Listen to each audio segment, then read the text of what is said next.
علامہ ابن تیمیہ رحمہ اللہ تعالیٰ نے لکھا کہ حجاج ابن یوسف کے خلاف جن لوگوں نے بغاوت کی تھی وہ اس وقت روئے زمین کے سب سے بہترین لوگ تھے. اس سے زیادہ بہترین لوگ اب قیامت تک پیدا نہیں ہو سکتے. تابعین تھے, محدثین تھے, بعض صحابہ بھی تھے اس میں. اس وقت کے افضل ترین لوگوں نے بغاوت کی تھی, اور اتنی پاورفل بغاوت تھی کہ اتنا بڑا لشکر اب گورنمنٹ کے خلاف اتنی پاور کے ساتھ کسی کے پاس نہیں ہے. وہ لشکر جو اس نے عیسائی ریاستوں کے خلاف لڑنے کے لیے تیار کیا تھا, کہا جاتا ہے کہ اس سے پہلے کسی نے اتنا بڑا لشکر جو مرتب تاریخ ہے نا اس میں نہیں دیکھا, اور اتنا پاورفل.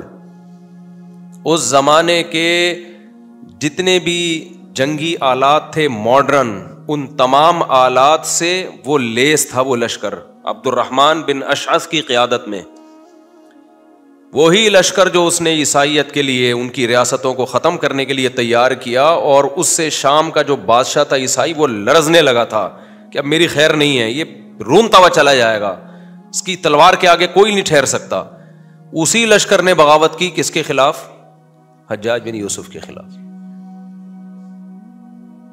اور پھر حجاج بن یوسف نے اس بغاوت کو کچلنے کے لیے جو قتل کیا, بڑے بڑے علماء, صلحاء, محدثین اس میں قتل ہوئے, اور جو ریاست مسلمانوں کی جو ایک فتوحات کا دروازہ بہت طویل عرصے تک کے لیے رک گیا.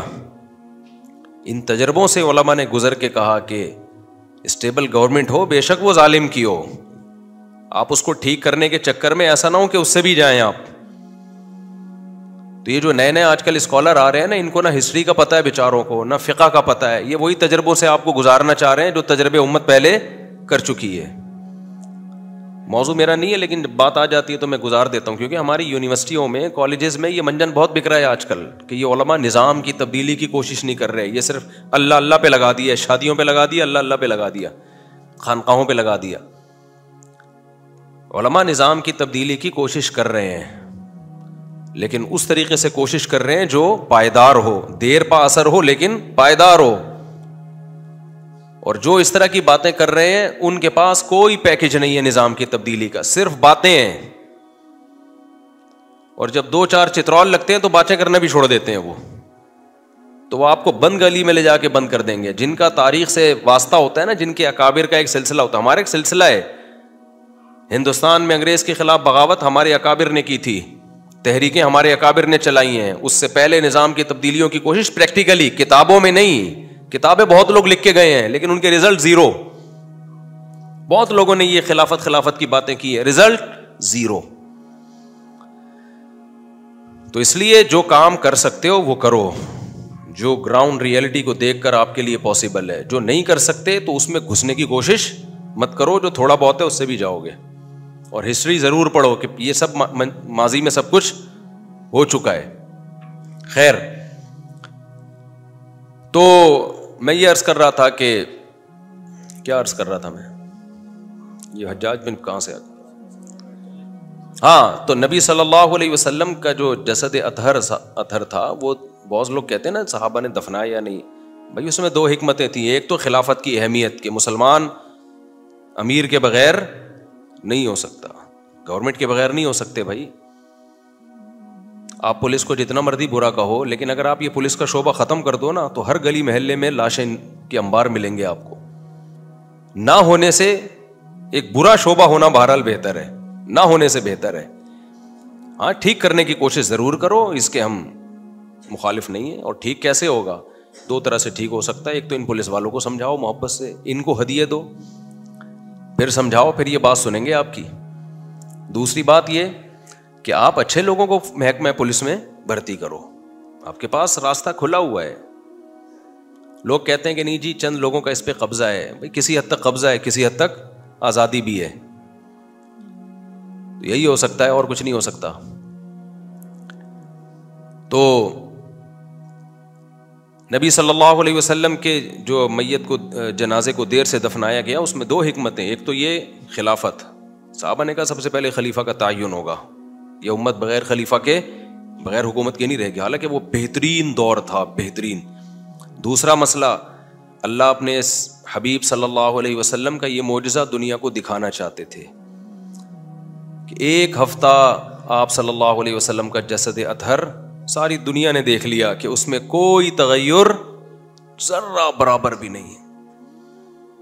میڈیکلی یہ پاسبل ہے کیا؟ جیسے ہی انسان کی موت واقع ہوتی ہے فوراً سے پہلے اس کی باڈی میں، آپ کو پتہ ہے ڈاکٹر کیا کہتے ہیں کہ ہماری باڈی پہ باہر کے جراثیم ہر وقت حملہ کر رہے ہوتے ہیں. یہ مرغے کو ذرا خاموش کراؤ بھائی کوئی جا کے. یہ نیا مرغہ آیا ابھی، اس کو تمیز نہیں ہے کہ جمعے کے دن تقریر کے دوران کیسے بیٹھنا ہے، تمیز سکھانی پڑے گی. تو مجھے یہ تو مرغی لگ رہی ہے، مرغا نہیں ہے. خیر، تو جب بھی کوئی شخص مرتا ہے نا، دیکھیں گوشت آپ تھوڑی دیر کے لیے رکھ دیں، کتنی جلدی وہ خراب ہونا شروع ہوتا ہے نا، کتنی جلدی. فریج کے باہر آپ نے سالن رکھ دیا، شام کو ذائقہ چینج. اور کچا گوشت تو اور جلدی خراب ہوتا ہے. یہ بھی ایک اللہ تعالیٰ کی قدرت ہے. ہماری باڈی تو گوشت کی بنی ہوئی ہے، یہ کیوں خراب نہیں ہو رہی؟ میں نے تھوڑا سا پڑھا ہے اس کو. ہر وقت باہر کے جراثیم ہمارے اس گوشت پہ حملہ کر رہے ہوتے ہیں، ہمیں سڑانے کے لیے، کھانے کے لیے. اندر کے جو جرمز ہیں نا ہمارے، جو ہماری باڈی کی حفاظت کے لیے اللہ نے پیدا کیے، وہ 24 گھنٹے بندوقوں اور توپوں سے ان پہ فائرنگ کر رہے ہوتے ہیں. یہ 24 گھنٹے کی جنگ ہے بارڈر کی. 24 گھنٹے جو وہ جرمز جو ہماری باڈی کی حفاظت کے لیے اللہ نے بنایا، وہ 24 گھنٹے لڑ رہے ہیں کن جراثیم سے؟ جو ہماری باڈی کو خراب کرنے میں لگے ہوئے ہیں. ہر وقت کی جنگ ہے یہ، ہر وقت کی لڑائی ہے یہ. وہ ادھر اٹیک کر رہے ہیں، یہ ان پہ اٹیک کر رہے ہیں. کچھ ان کے مرتے ہیں، کچھ ان کے مرتے ہیں، لیکن یہ انڈے بچے پیدا کر چکے ہوتے ہیں مرنے سے پہلے. پھر یہ فائٹ کر کے یہ اسٹرانگ ہو جاتے ہیں. جس ملک کی فوج نے زیادہ جنگیں لڑی ہوں تو وہ زیادہ اسٹرانگ ہو جاتی ہے نا. تو یہ بھی ایسے ہی، یہ اگر جنگ نہیں لڑیں گے تو یہ ویسے ہی مر جائیں گے بیچارے. تو یہ لڑتے رہتے ہیں، ہر وقت لڑتے رہتے ہیں، ہر وقت لڑتے رہتے ہیں. ماں کے پیٹ میں یہ لڑنا شروع کرتے ہیں اور موت کی آخری ہچکی تک ان کی فائٹ رہتی ہے. جیسے ہی آپ کی ڈیتھ ہوتی ہے تو یہ لڑنا چھوڑ دیتے ہیں. باہر کے جو فوجی ہیں نا، جو دشمن جراثیم ہیں، وہ توپوں اور گنوں کے ساتھ آپ کی باڈی میں داخل، اور فوراً آپ کے چہرے کی رونق ختم. یہ میں رپورٹ نہیں پیش کر رہا میڈیکلی، یہ آپ کو یہ بتا رہا ہوں کہ یہ نیک ہو یا بندہ برا ہو، دونوں کے ساتھ یہ ہوتا ہے. سمجھتے ہو کہ نہیں سمجھتے؟ لہذا دونوں نے فوراً سڑنا شروع کر دینا. اس کا نمازی پرہیزگار ہونے سے یا شرابی اور زانی ہونے سے کوئی تعلق نہیں. ہاں، کرامت کے طور پر اللہ کسی کی باڈی کو سلامت رکھیں، جیسے ہم نے بہت سے شہداء دیکھے ہیں 6 مہینے بھی جسم سلامت رہتا ہے، ان کے خون سے خوشبو آ رہی ہوتی ہے. تو یہ اللہ کی طرف سے. اب جو کام اللہ کا ہے وہ تو اللہ کرے گا نا، ہمیں تو ظاہری کے مکلف ہے نا ہم. آپ پیغمبر کے بارے میں صحابہ اور تابعین سب کا اجماعی عقیدہ تھا کہ پیغمبر کے جسم خراب نہیں ہوتا، کیونکہ ان کو جو حیات ملتی ہے برزخی حیات، وہ عام مومنین جیسی نہیں، بہت پاورفل حیات ہوتی ہے. وہ ان کی باڈی کبھی خراب نہیں ہوتی، کسی پیغمبر کا جسم کبھی خراب نہیں ہوتا. یہ مضمون احادیث سے بھی ثابت ہے کہ اللہ نے پیغمبروں کے جسم پر مٹی کو حرام کر دیا ہے. تو اور کمال کی بات یہ کہ یہ دشمنان اسلام بھی یہ بات سمجھتے ہیں، تبھی سید الانبیاء صلی اللہ علیہ وسلم کے جسد اطہر کو بہت دفعہ قبر شریف سے نکالنے کی اسلام دشمنوں نے کوشش کی ہے، اس میں کامیاب نہیں ہوئے. تبھی نبی صلی اللہ علیہ وسلم کی قبر مبارک کے ارد گرد جو ہے وہ سیسا ڈالا گیا ہے تاکہ کوئی سرنگ بنا کے یہ جسارت نہ کر سکے. اور اللہ نے یہ مقام ابو بکر و عمر رضی اللہ عنہما کو بھی دیا ہے کہ ان کی باڈی بھی سلامت ہے. غالباً عمر بن عبد العزیز رحمہ اللہ کا دور تھا یا ان کے بعد کا دور تھا. حضرت عمر رضی اللہ تعالی عنہ کے قبر مبارک کی جگہ کھل گئی تھی تھوڑی سی، بارش سے یا کسی اور وجہ سے. تو مورخین لکھتے ہیں کہ اتنی خوشبو وہاں سے ظاہر ہوئی ہے، اتنی خوشبو. یہ واقعہ جب ہم لوگوں کو سناتے ہیں نا تو ملحد اور ایتھیس لوگ اور جو آج کل کے سیکولر لوگ ہیں نا، جو کرامات کے منکر ہیں، وہ ہنستے ہیں کہ کس سے کہانیاں ہیں. تو یہ واقعات ان کو قصے کہانیاں لگتے ہیں جنہوں نے ایسی کرامتیں اپنی آنکھوں سے نہ دیکھی ہوں. ہم نے تو چونکہ اس زمانے کے شہیدوں کے خون کی خوشبو سونگھی ہے، اس لیے ہمارے لیے اس واقعے کو تسلیم کرنا بہت آسان ہے کہ یار یہ تو آج کے شہیدوں کے ساتھ ہو جاتا ہے. وہ تو عمر بن خطاب تھے جن کے بارے میں نبی نے فرمایا لو کان بعدی نبی لکان عمر، میرے بعد کوئی نبی ہوتا تو کون ہوتے؟ عمر ہوتے. تو بعض دفعہ شہداء کے ساتھ ہو جاتا ہے، لیکن یہ بھی کوئی قاعدہ کلیہ نہیں ہے. حضرت حمزہ شہید تھے، ان کی قبر جب کھولی گئی ہے تو جسم سلامت تھا. حضرت حمزہ رضی اللہ تعالی عنہ جہاں شہید ہوئے نا، آج ان کی قبر وہاں نہیں ہے کیونکہ سیلابی پانی کی وجہ سے اس قبر کے گرنے کا خطرہ تھا، ان کو شفٹ کیا گیا، منتقل کیا گیا، تو جسد اطہر سلامت تھا ان کا.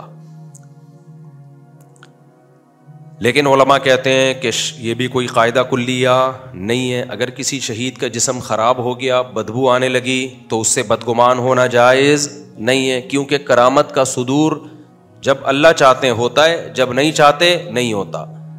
اور انسان کی عظمت کا تعلق، اس کے بلند مرتبے کا تعلق کرامت سے نہیں ہے بلکہ اس کے اعمال سے ہے. تو کسی نے حق کی خاطر جان دے دی، شہید ہو گیا، تو بس حدیث میں آتا ہے شہید کے خون کا قطرہ زمین پہ گرنے سے پہلے اللہ اس کے گناہوں کو معاف کرتے ہیں. تو بس ہمارے لیے یہ دلیل شہید کی کرامت کے لیے کافی ہے. بے شک اس کا جسم خراب ہو جائے، ہم نے ایسے شہید بھی دیکھے ہیں جن کی باڈی سے اسمیل آنے لگی، بدبو آنے لگی. کوئی بدگمان ہونے کی ضرورت نہیں ہے بھائی، جس نے اللہ کی خاطر جان دے دی، اب اس کے خون سے خوشبو آئے یا بدبو آئے، اس سے ہماری صحت پہ کوئی فرق نہیں پڑتا. سوال پیدا ہوتا ہے جب نہیں پڑتا تو پھر اللہ بعض شہیدوں کو یہ درجہ دیتے ہیں، بعض کو نہیں دیتے. تو بھائی وہ اللہ کی مرضی ہے. اللہ بتانا چاہتے ہیں کہ دیکھو میرے اختیار میں ہے، میں اسباب کا مکلف پابند نہیں ہوں، میں جب چاہوں گا جو چاہوں کر دوں گا. یہ بالکل ایسے اعتراض ہوگا کہ جیسے یہودی نبی صلی اللہ علیہ وسلم پہ اعتراض کرتے تھے کہ دیکھیں پچھلے پیغمبروں میں تو ایک معجزہ ہوتا تھا کہ جس کی قربانی قبول ہوتی تھی، آسمان سے آگ آتی تھی اور وہ کھا جاتی تھی اس کے جانور کو، تو آپ یہ معجزہ کیوں نہیں دکھا رہے؟ تو نبی نے کیا فرمایا؟ بھائی تمام پیغمبروں کے ساتھ ایسا نہیں ہوا، یہ کوئی قاعدہ تھوڑی ہے. نبی صلی اللہ علیہ وسلم کو اور معجزے دیے. اب کوئی عیسائی یہ دعویٰ کرے کہ عیسیٰ علیہ السلام تو مردوں کو زندہ کر دیا کرتے تھے، سید الانبیاء محمد صلی اللہ علیہ وسلم تو کیوں نہیں زندہ کر دیتے؟ تو ہم کیا جواب دیں گے؟ بھائی اللہ نے وہاں یہ معجزہ دکھایا، یہاں چاند کے 2 ٹکڑے کر دیے، تو وہ اللہ کی مرضی ہے. پھر بھی اگر کسی عیسائی کی سمجھ میں نہ آئے تو آپ اسے کہ اچھا موسیٰ علیہ السلام کو تو تم بھی مانتے ہو، وہ تو لاٹھی کو سانپ بنا دیا کرتے تھے، عیسیٰ علیہ السلام نے لاٹھی کو سانپ کیوں نہیں بنایا؟ فما ہوا جوابکم فیہا فہو جوابنا فیہ. سمجھتے ہو کہ نہیں سمجھے؟ مجھے پتا ہے. مطلب یہ ہے کہ پھر جو آپ وہاں تعویل کرو گے وہی تعویل ہم کیا کر لیں گے؟ یہاں کر لیں گے. الزامی جواب بڑے خاندانی ہوا کرتے ہیں. الزامی جواب جو ہے نا، جب سامنے والے کے سمجھ میں نہ آ رہا ہو نا تو اسی کی دلیل کو اسی پہ پھیر دو، اسی کی دلیل کو اسی پہ پھیر دو. ایک اہل حدیث مجھ سے کہنے لگے کہ وہ 3 طلاق پر نا میری واٹس ایپ پہ ان میں بحث چل رہی تھی، تو وہ میں نے قرآن کی آیتیں پڑھی کہ قرآن تو کہہ رہے 3 ہوتی ہیں، ایک مجلس اور الگ الگ مجلس میں قرآن تو کوئی فرق نہیں کرتا. تو انہوں نے وہ مسلم کی حدیث پیش کر دی کہ نبی کے دور میں 3 طلاقیں ایک ہوتی تھیں. تو میں نے کہا قرآن کیا کہہ رہا ہے؟ اچھا نبی کے دور میں بھی 3 طلاقیں ایک نہیں ہوتی تھیں، اس حدیث کا مطلب لوگ غلط بیان کرتے ہیں، لیکن ابھی ٹاپک نہیں ہے یہ، تو اس لیے میں اس کو نہیں چھیڑ رہا. یہ مجھے بیچ میں یہ جملہ اس لیے بولنا پڑتا ہے کہ لوگ پھر یہ چلاتے ہیں، بولتے ہیں ان کو تو پتہ ہی نہیں. تو پتہ ہے الحمدللہ. تو میں نے ان کو جواب دینے کے لیے نا، بحث کو سمیٹنے کے لیے میں نے کہا قرآن کیا کہہ رہا ہے؟ تو وہ فوراً کہنے لگے قرآن کا مطلب نبی سے اچھا کوئی سمجھ سکتا ہے. تو میں چاہتا تھا اس پہ آئیں وہ. میں نے کہا بہترین بات کی آپ نے، واقعی نبی سے اچھا کوئی نہیں سمجھ سکتا. تو پھر میں نے صحابہ کے فتویٰ دکھانے شروع کر دیے جو کہتے تھے اکٹھی 3 طلاقیں 3 ہوتی ہیں. وہ تو صحابہ سے تو یہی منقول ہے، اس کے خلاف نہیں منقول. تو کہنے لگے نبی کیا کہہ رہے ہیں، نبی کے دور میں کیا ہوتا ہے؟ تو میں نے کہا آپ نے جیسے کہا کہ نبی سے اچھا قرآن کوئی نہیں سمجھ سکتا تو صحابہ سے اچھا نبی کو کوئی سمجھ سکتا ہے؟ سمجھتے ہو کہ نہیں سمجھتے؟ یہ کہتی ہے اٹ از کالڈ الزامی جواب. اور تحقیقی جواب یہ ہوتا ہے کہ کسی حدیث میں ایسا نہیں ہے کہ نبی کے دور میں ایک مجلس کی 3 طلاقیں ایک سمجھی جاتی تھیں نبی کے حکم سے یا نبی نے اس پر رضا کا اظہار کیا ہو, ایسا کہیں بھی نہیں ہے. نبی کے سامنے اکٹھی 3 طلاقیں دی گئی ہیں, بخاری کی حدیث ہے, تو اس کو آپ نے 3 ہی سمجھا ہے, بخاری کی حدیث ہے یہ. خیر, میں یہ عرض کر رہا تھا, کیا عرض کر رہا تھا, میں بھول ہی جاتا ہوں. ہاں, نبی صلی اللہ علیہ وسلم, وہ تو ہو گیا نا. تو سید الانبیاء صلی اللہ علیہ وسلم کا جو جسد اطہر کو رکھا گیا, اس میں بڑی حکمت کیا ہے کہ آپ کا جسد اطہر خراب نہیں ہوتا. لیکن عام جو میت ہے, خراب کا لفظ کہنا بھی میں سمجھتا ہوں بے ادبی ہے. آپ کے جسد اطہر میں ذرا بھی تغیر بھی پیدا نہیں ہوتا, ذرا بھی نہیں تغیر ہوتا. میں غم کی بس جلدی سے مثال دے دوں کہ جو میت کی رونمائی کی رسمیں ہوتی ہیں, ناک میں روئی ٹھونسی بھی ہے اس کے, اور اس کے پھر پبلک آ کے لائن لگا کے دیکھ کے جا رہی ہے, یہ غیر مسلموں کا طریقہ ہے. ہمارے نبی صلی اللہ علیہ وسلم اور صحابہ کرام, اور کمال کی بات ہے عربوں میں اب تک بھی یہ طریقہ رائج نہیں. عرب میں بڑے سے بڑے عالم کا انتقال ہو جائے, بادشاہ کا بھی انتقال ہو جائے نا, آرام سے غسل کفن کر کے تمیز سے کیا کر دیتے ہیں, دفنا دیتے. تو اس کو ہلکا لیا کرو, موت اور زندگی کو, اس کو بڑھائے. میں نے اپنے بارے میں وصیت کی ہوئی ہے, بھائی میں مروں فوراً غسل کفن دفن, جتنی پبلک آ گئی نہیں آئی کوئی بات نہیں. پبلک اکٹھا کرنے کے چکر میں میت کو لٹانا اور دیر کرنا, اس میں لوگ آ رہے ہیں دیکھ رہے ہیں, یہ غلط طریقہ ہے. بھائی کوئی پہلی دفعہ کوئی نہیں مرا, کوئی ہمارا مرنا کوئی ایسا نہیں ہوگا کہ عظیم عالم اسلام, دنیا میں لفٹ نہیں کراتے لوگ. جب علماء دنیا سے جاتے ہیں, عالم اسلام کا ایک ایسا عظیم نقصان کہ اب اس کی قیامت تک امام مہدی بھی تلافی نہیں کر سکتے. کچھ نہیں ہوا بھائی, لوگ آ رہے ہیں مارکیٹ سے, کیا کر رہے ہیں, پیدا ہی مرنے کے لیے ہوئے ہیں, نکل لیں گے پتلی گلی سے, کسی بھی ٹائم پہ کیا ہوگا, نکل لیں گے. جیسے ہی نکلیں غسل کفن دفن, چلو بھائی دعا پڑھ لی, اللہ تعالیٰ مفتی صاحب کی مغفرت فرمائے. بس یہ دعاؤں کی ضرورت ہے, وہ رو کے دعائیں مانگو بھائی. محبت کا تقاضا کیا ہے, طبیعت سے دعائیں مانگو, ساری زندگی مانگو. اس سے پتہ چلے گا. دیکھو ہمارے والد صاحب کا انتقال ہوا, ان کا عشاء کے بعد 9 بجے میرا خیال ہے انتقال ہوا تھا. تو اور میرے والد صاحب محلے کے بہت مشہور آدمی تھے, لوگ بہت محبت کرتے تھے کیونکہ بہت سارے بچوں کو قرآن پڑھایا انہوں نے, تبلیغی جماعت کے امیر بھی تھے وہ, تو غیر مشہور شخصیت نہیں تھے, اور لوگ بہت محبت کرتے تھے. مسجد کے امام صاحب جب ان کی میت کا اعلان کر رہے تھے تو رو رہے تھے. ہم نے بہت کم دیکھا تھا امام صاحب کو کسی کے اعلان پہ روئے ہوں. لیکن ہوا کیا ہے, جب لوگوں کو پتا چلا نا, جس وقت تک خبر پھیلی تھی, تو لوگ جب آئے تو ہم نے کہا ہم تو جنازہ پڑھ کے دفنا چکے. لوگ حیران ہو رہے تھے کہ یہ تو رات ہمارے ساتھ بیٹھے ہوئے تھے. تو اب کوئی کہے گا یہ مفتی صاحب کو اپنے والد سے محبت نہیں, ان کے بچوں کو اپنے والد سے محبت نہیں. بھائی ہمیں شریعت سے محبت پہلے ہے, ابا سے بعد میں. پھر دعائیں کرتے ہیں, اللہ کا شکر ہے مجھے نہیں یاد پڑتا کبھی دعا کے لیے ہاتھ اٹھائیں اور اپنے والدین کے لیے دعا نہ مانگی ہو. ہم نے کوشش کرتے ہیں دل سے ان کے لیے زندگی بھر. وہ محبت کا اس سے پتہ چلتا ہے. شو بازیوں سے محبت کا پتہ, ناٹک اور جو ڈرامے چل رہے ہیں آج کل, ہا ہو یہ یوں عجیب تماشے چل رہے ہیں, پھر وہ دیگوں پہ دیگیں. کل کسی نے ٹک ٹاک پہ ایک بڑی بہترین ویڈیو بھیجی میت کی دیگ پہ نا, کہ اس کا بھائی مر گیا اور بریانی کھا رہا ہے اور رو رہا ہے. بریانی بڑی مزے کی تھی, سمجھ میں نہیں آ رہا اس کو کہ روؤں کہ میں ہنسوں. تو میں نے وہ بہت پھیلائی لوگوں کو, میں نے کہا یار بالکل صحیح نقشہ کھینچا ہے. دیگوں پہ دیگیں, ڈھکن کی کیسی آوازیں آ رہی ہوتی ہیں. ایک جگہ ہم نے دیکھا میت ہوئی ہے, وہ انتقال ہو گیا, ان کا رو رہے ہیں. شام کو میں گیا ہوں تو ڈھکن کی آوازیں آنی. دیکھ کے ڈھکن کا اپنا لطف ہے, ڈڑنگ کر کے ہٹتا ہے نا جب وہ ڈھکن, کیسا مزہ آتا ہے قورمے اور بریانی کی دیکھ کا. وہ اپنا لک ہے, وہ گورے اس سے محروم ہیں, ڈڑنگ کر کے نا. تو پھر بات چلی بھائی اس میں 2 بوٹیاں اور ڈال کے لا. میں نے کہا دوپہر یہاں چیخ و پکار کی آوازیں آ رہی تھی, اور رات کو کیا منظر ہو رہا ہے. ایسی خوشبو آ رہی تھی کہ دل چاہ رہا تھا 2-4 اور بھی جنازے ہو جائیں تو کتنا اچھا ہو جائے گا. تو اللہ ہماری حفاظت فرمائے بھائی. یہ چیزیں ہم کہاں سے سیکھتے ہیں, یہ غیر مسلموں سے. اللہ ہماری حفاظت فرمائے. سبحانک اللہم و بحمدک نشہد ان لا الہ الا انت.